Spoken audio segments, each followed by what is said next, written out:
Assalamualaikum warahmatullahi wabarakatuh. Hello everyone, my name is Gamanta Bazza Atraya and today I'm gonna be presenting you my scientific work presentation called Making a Lamp that absorbs sunlight and glows in the dark.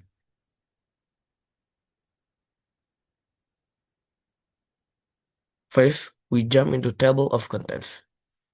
Our table of contents contains of introduction, second, result and data analysis, and the last one is summary and suggestion.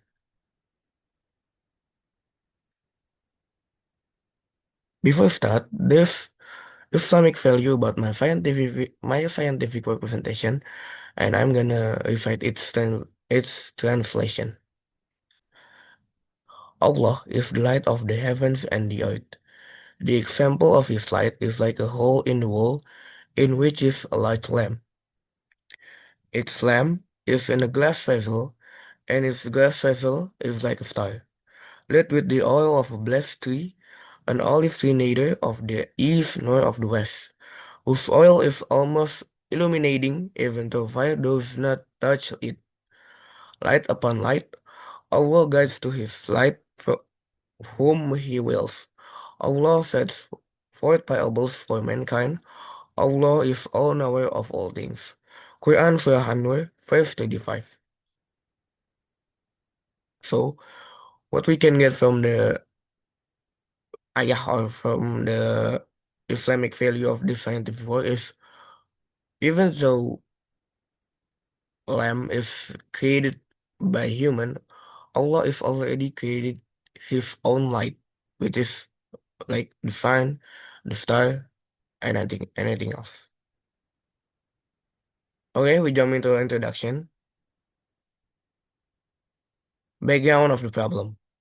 First, problems caused by limited lightning. Second, major impact of advance in lighting technology. Three, role of lighting in life. And fourth, experiments with phosphorescent lamps as a new innovation and solution to the problems. Next is problem statement. First one, can lamps that use phosphorescent materials work like lamps powered by electricity? Second one, how do the performance and effectiveness of lamps that use phosphorescent materials compare to those powered by electricity?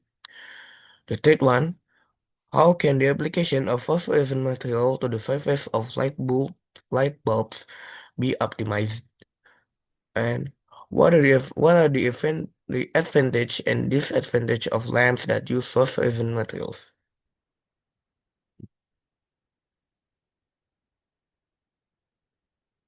Objective. First, to determine whether lamps that use phosphorescent material can function like lamps powered by electricity. Second one, to determine the comparison of performance and effectiveness between lamps that use phosphorescent materials and lamps powered by electricity. Third, to determine how to optimize the application of phosphorescent materials to the surface of light bulbs. The fourth, last but not least, to determine the advantage and disadvantage of lamps that use phosphorescent materials. Research methods. This experiment uses an experimental method. The author will conduct an experiment by designing or creating a device called a sunlight absorbing lamp that glows in the dark. The author will test whether this device functions properly by testing the phosphorescent lamp in the dark. However, before doing so, the author will expose the lamp to sunlight for a while and then compare it with an electrically powered lamp.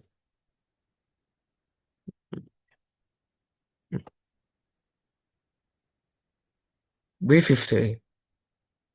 A lamp is an artificial lighting device that uses electrical energy to produce light. It was first developed in 18 1902 and perfected into a practical incandescent lamp in 1879 by Thomas Alva Edison. Next, we jump into result and data analysis. Tools and materials. The tools and materials used on these scientific work is first one, phosphorescent materials. Powder will be recommended, and a used glass bottle that will no longer be used again. The third one is clear glue, UV flashlight, and then the proving medium is large scale UV light, or what we can get is sunlight.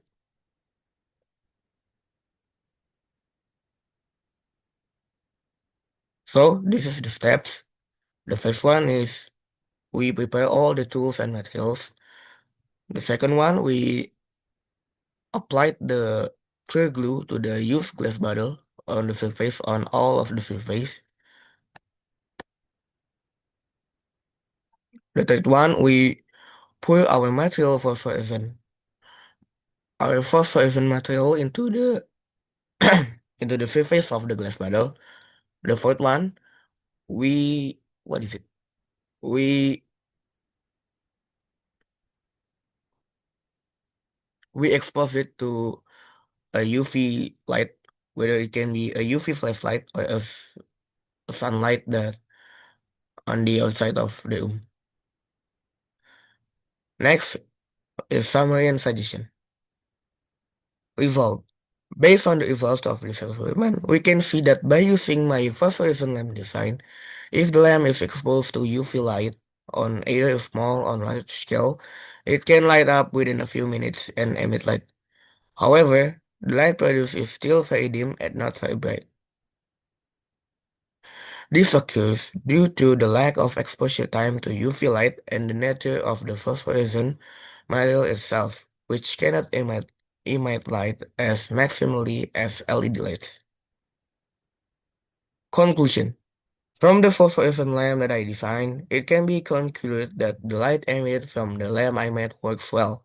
However, the phosphorescent lamp still needs to be developed and optimized because this device is still far from perfect, even though it has proven to be successful. Hopefully, we can use this device in our daily life in various social fields so that we can solve problems related to lighting around us. Last but not least, this is the suggestion. First one is planning and best material selection must be thought out so that phosphorescent material can be optimized.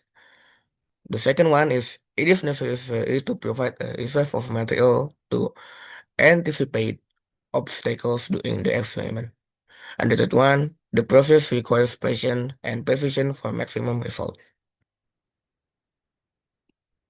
That's all from me. Thank you for your attention. Thank you for listening. Wassalamualaikum warahmatullahi wabarakatuh.